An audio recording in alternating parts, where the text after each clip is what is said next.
Kinanti hanya memandang Kenan dengan senyuman ketika pria keren itu mendekatinya bersama Kevin. "Siapa Kak?" tanya Kevin ke Kinanti dengan nada berbisik pelan. "Calon abang iparmu," bisik Kinanti yang berterus terang.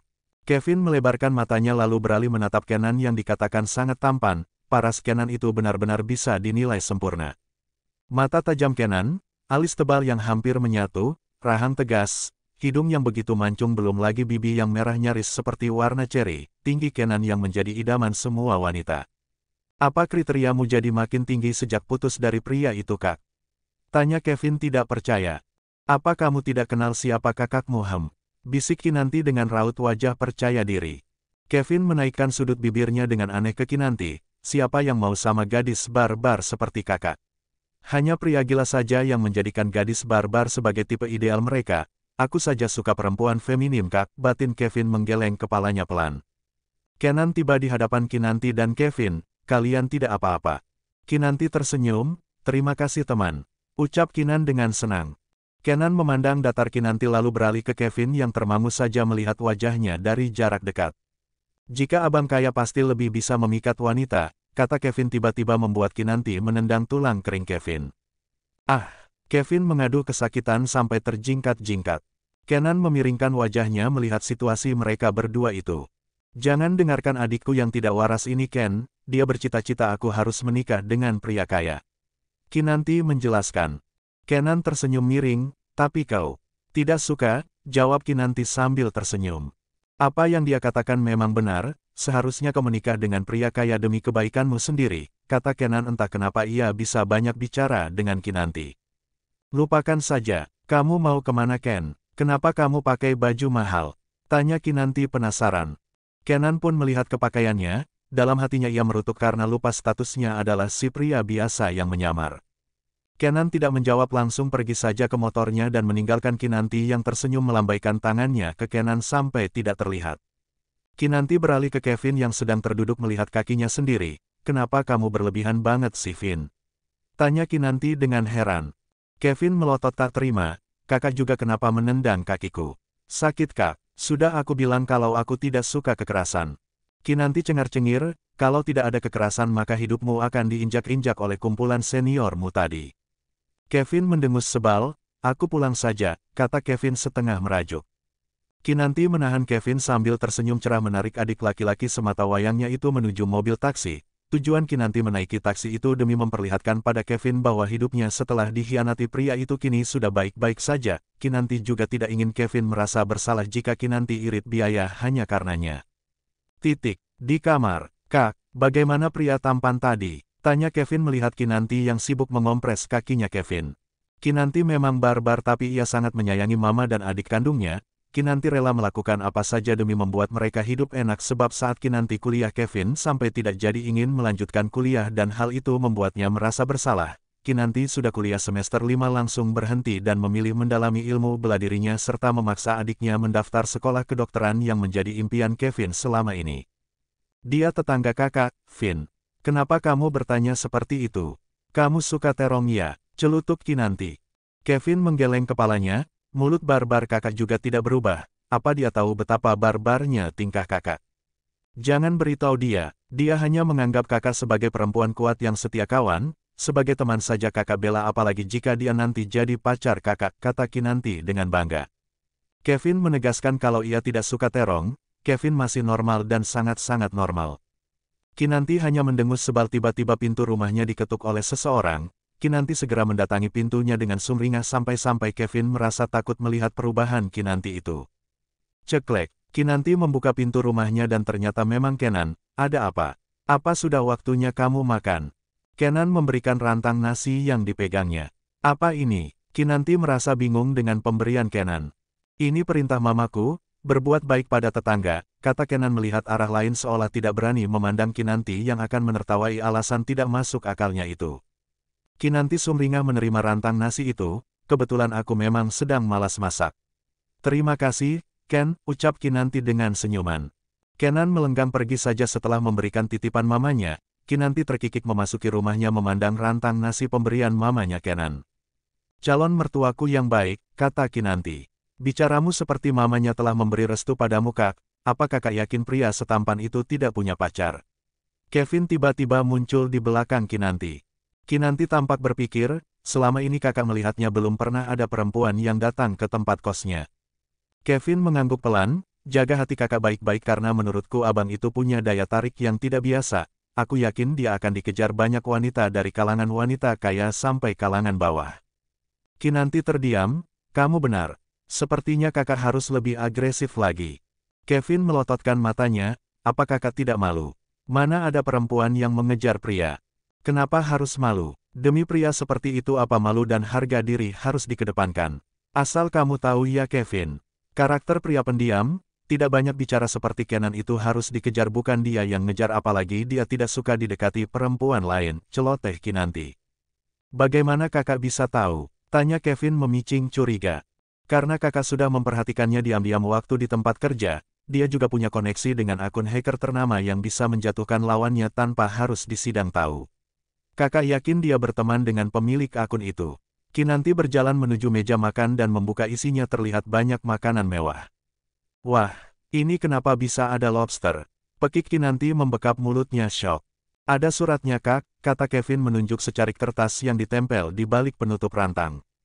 Kinanti membaca itu, tante mohon tolong jaga putra tante ya.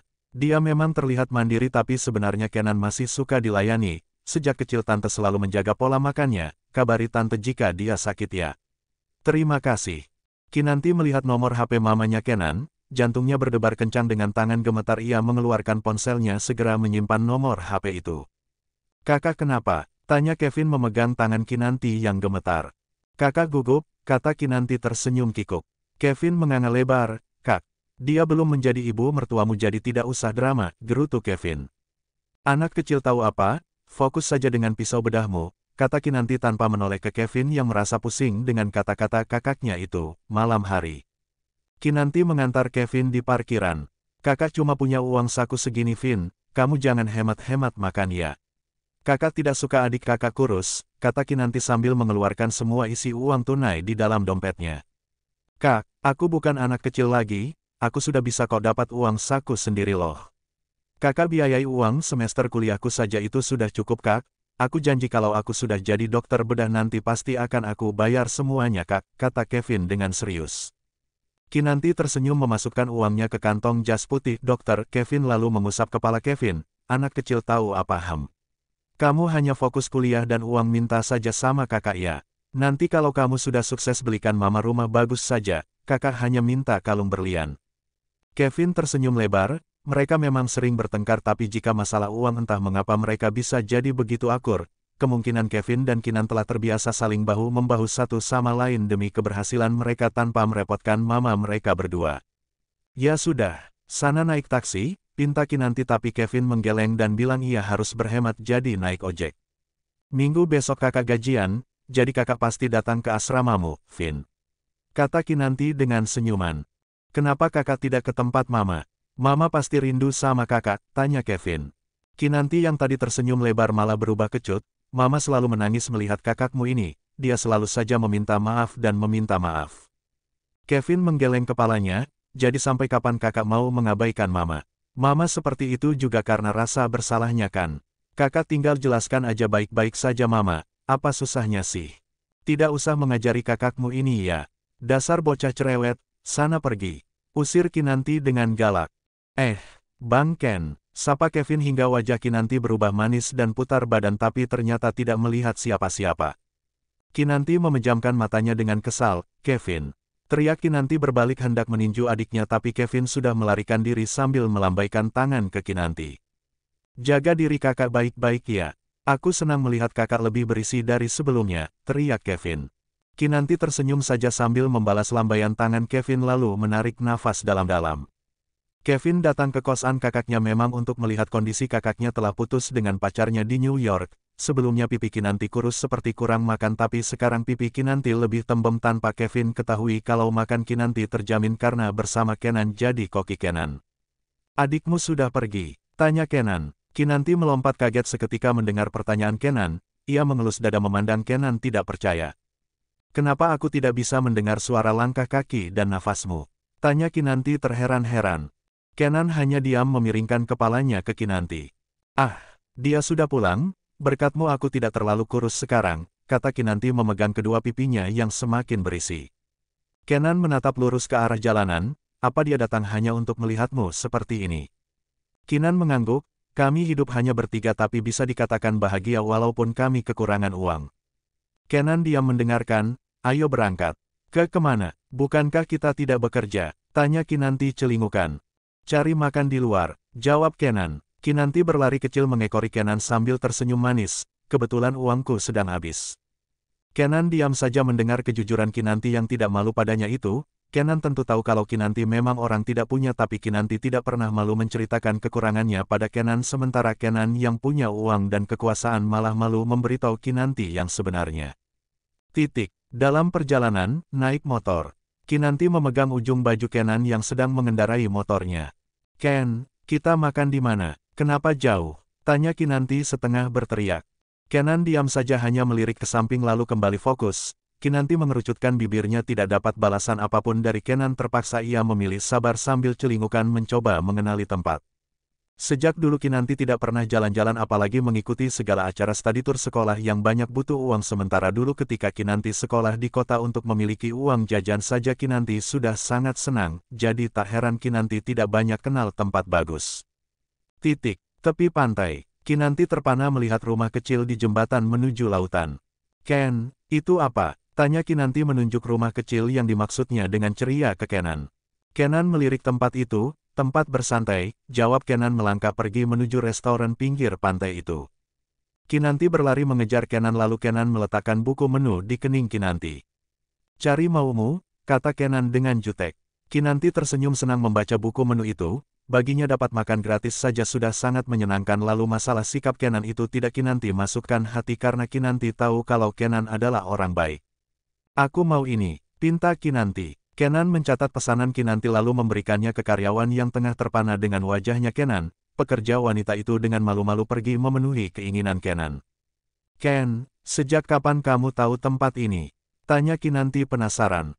Kenan menatap datar saja binar bahagia terpancar di wajah Kinanti. Walau Kinanti seorang tulang punggung keluarga yang tidak bisa bersantai-santai tapi Kinanti tetaplah seorang perempuan yang butuh kesenangan karena takdirnya perempuan itu memang untuk dimanja, disayangi, dibelikan dan dipenuhi apapun maunya. Tempat ini sudah ada sejak dulu, cuma restorannya aja berganti orang, jawab Kenan.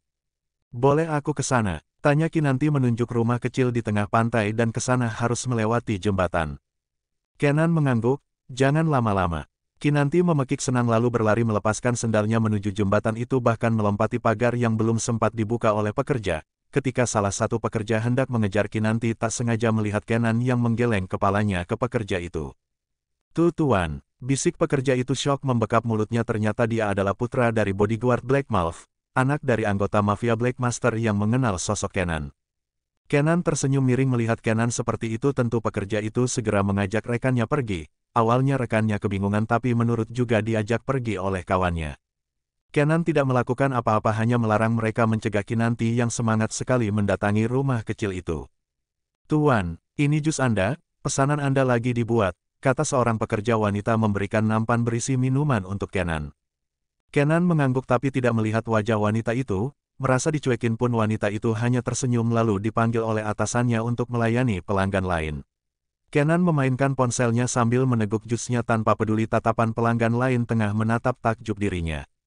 Kak, boleh minta nomornya? Tanya seorang perempuan seksi menyapa Kenan. Kenan tidak melihat ataupun melirik perempuan seksi itu, Kenan seperti orang tuli yang tidak mendengar suara apapun.